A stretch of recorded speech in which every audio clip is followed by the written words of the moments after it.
లోకేష్ కనకరాజు. ఈ డైరెక్టర్ గురించి ప్రత్యేకంగా మాట్లాడుకోనవసరం లేదు. 'ఖైదీ', 'విక్రమ్', 'లియో' లాంటి పెద్ద పెద్ద బ్లాక్ బస్టర్‌లు అందుకున్న డైరెక్టర్ ఇతను. సో, ఇప్పుడు ఎందుకు ఈ టాపిక్ వచ్చిందంటే, ఇతను ఒక బడా స్టార్‌తోనైతే ఒక మూవీ అనౌన్స్‌మెంట్ చేసినట్లు మనకి అఫీషియల్‌గా తెలుస్తుందనమాట. ఒక ఇన్ఫర్మేషన్ వచ్చింది. అతనెవరు? అతనెవరంటే మాట్లాడుకుందాం అతని గురించి. ముందు మన లోకేష్ కనకరాజు గారైతే 'కూలీ'తో అదే మన రజనీకాంత్ గారితో చాలా బిజీగా ఉన్నారనమాట. అందులోని మన నాగార్జున గారు మెయిన్ విలన్ క్యారెక్టర్‌గా అదే విధంగా రజనీకాంత్ గారు హీరోగా నటిస్తున్నారు. ఈ మూవీ 2025 ఏప్రిల్‌లో వచ్చే అవకాశాలైతే చాలా ఎక్కువగా ఉన్నాయన్నమాట. సో, తర్వాత చూసుకుంటే ఈ మూవీ అయిపోయిన తర్వాత 'విక్రమ్ 2' అదే విధంగా 'ఖైదీ 2' మూవీ తీసే అవకాశాలున్నాయన్నమాట. సో, ఇది అయిపోయిన తర్వాత వస్తదంట. అతనెవరో కాదు 'అమీర్ ఖాన్.' సో, 'అమీర్ ఖాన్' గారు తెలిసింది కదా! 'దంగల్' మూవీతో ఎంత పెద్ద బ్లాక్ బస్టర్‌ని అందుకున్నారో ఒకప్పట్లోని.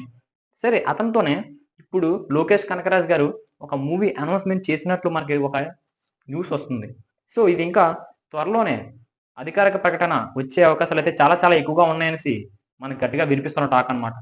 సో, ఇదే గాని నిజమైతే ఖచ్చితంగా సరే వేరే లెవెల్‌లో ఉండబోతుంది. ఈ మూవీలోని మన 'అమీర్ ఖాన్' గారు ఒక సూపర్ హీరో కింద ఉండే అవకాశాలైతే చాలా ఎక్కువగా ఉన్నాయంట. అంటే ఒక పవర్‌ఫుల్ క్యారెక్టర్ కింద.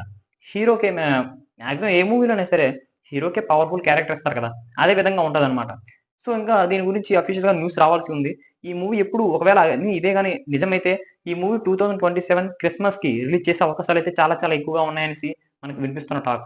సో, దీనిపై మీ అభిప్రాయం ఏంటి? ఈ అప్డేట్ మీకు నచ్చిందని అనుకుంటున్నాను. ఒకవేళ ఈ అప్డేట్ మీకు నచ్చినట్లయితే మన ఛానెల్‌ని సబ్స్క్రైబ్ చేసుకొని బెల్ ఐకాన్ అయితే క్లిక్ చేసుకోండి. అప్పుడే మనం పెట్టే ప్రతి వీడియో మీ వరకు చేరుకుంటుందన్నమాట. మీరు ఇలాంటి అప్డేట్స్ మరిన్ని కావాలి అనుకుంటే మన ఛానెల్ సబ్స్క్రైబ్ చేసుకోండి. అది మాత్రం మర్చిపోకండి. ఓకేనా? మీకేమైనా అప్డేట్ తెలిసి ఉంటే మన ఛానెల్‌లో కింద మెన్షన్ చేయండి కామెంట్ బాక్స్‌లోని. మనం అంటే ఆ కామెంట్స్ పట్టుకొని ఒక వీడియో చేయడానికైతే మనం కూడా ప్రయత్నిద్దాం. ఖచ్చితంగా. ఒక వీడియో చేస్తే కొంతమందికైనా ఇన్ఫర్మేషన్ వెళ్తుంది కదా! సో, మీరేమనుకుంటున్నారు? ఖచ్చితంగా ఇలాంటి చిన్న హెల్ప్స్ చేస్తే మనకు కూడా కొద్దిగా సపోర్ట్‌గా ఉంటుంది. Thank you. ముందుగా ఒకటి లైక్ కూడా చేసుకోండి.